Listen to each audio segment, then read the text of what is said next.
evening class, Professor. I will be doing a commemorative speech on the late Robin Williams, a comedian and an actor. Robin Williams actually grew up in Chicago, and it wasn't until he was 16 that his dad actually took early retirement and decided to move his family to Tiburon in Marin, or near Mill Valley, Marin County. And he went to Redwood High, which is, I believe, near Larkspur, and then he went to Claremont Men's College to try to study political science, and that did not work out for him. So he decided to go to college in Marin, beautiful campus, and he was so he was so good. He got a full ride to Juilliard, which is one of the most prominent schools for acting and theater that there is in this country. Full ride. And I Juilliard, let me backtrack. In high school, as I was looking, stuff about his education, he was voted the person least likely to succeed. Ironic. And also the class clown. I can understand why. I mean, they said that he was introverted, and then later in high school became more extroverted thanks to theater class, and he was really good. And continuing on to Juilliard, he left Juilliard early because his professors and and classmates just called him a genius. They're like, Robin, we cannot teach you anymore. You are just ahead of your time. You are a comedy genius, um, and an outstanding actor. That there's nothing more for us to teach you, and that says a lot, especially out of a school like that. I guess he was ahead of his time, so you can just already tell that Robin Williams was gonna far exceed his own expectations. Um, After that, that's where he started his stand up, and he does mention that in one of his interviews in the Tonight Show with Carson, he mentions that stand up comedy is actually harder than people think, and he uh, dealt with drug abuse, and uh, you know he said that it was not for the faint-hearted or the light-hearted, to, especially if you were a stand-up comedian on the road. Um, and he quit after his son was born, but then he started acting. And I mean, if you know Mrs. Doubtfire, Aladdin, Jumanji, um, Dead Poet Society, which is more of his uh, serious toned movies, not like Mrs. Doubtfire and Jumanji, which are more humorous and family. I would say all audience friendly, but and Flubber was also one of his comedy pieces. Um,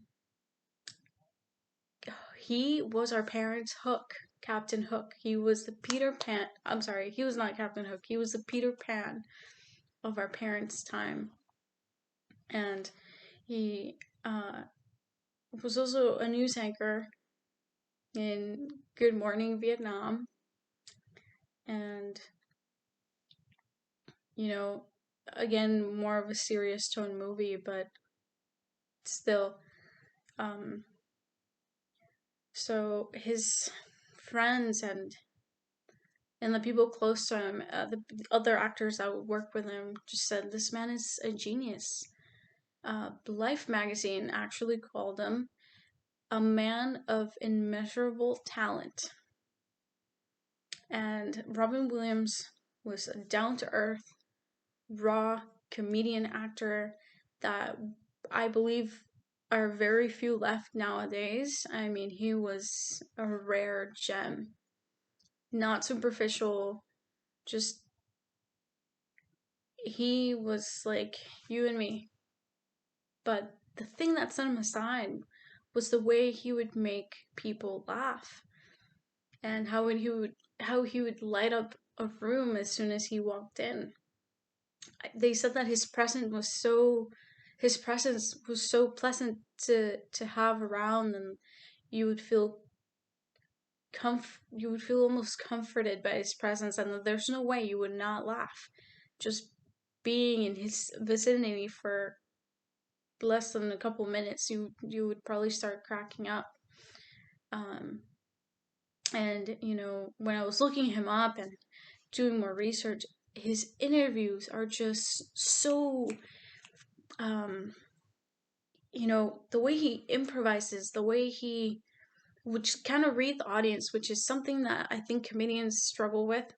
But he's so natural at it that's where he took his comedy. He would go with the flow and read the audience, and it would give him even more um inspiration to or work. Like it would just give him more you know more jokes or more references or what have you. And there's I have to show you a clip that I found on YouTube, and it's just so funny. It was his one of his early interviews in the Carson Tonight Show, and you probably won't be able to see it well, but I hope you can hear it. Let me turn up the volume. Still works. I have a copy of the letter that George Bush wrote to Saddam Hussein. Oh, yes. We were wondering where that was.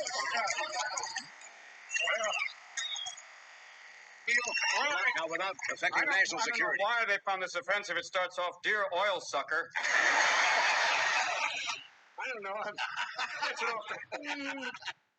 I mean, what a natural. Just downright, he would just spew out words. That's how good he was. I don't think he did not need a script. He did not need to memorize lines. He would just improvise what he wanted to say in his mind. They would go 1,000 miles an hour, and his mouth couldn't keep up. That's why he was so sporadic and so good at improvising. But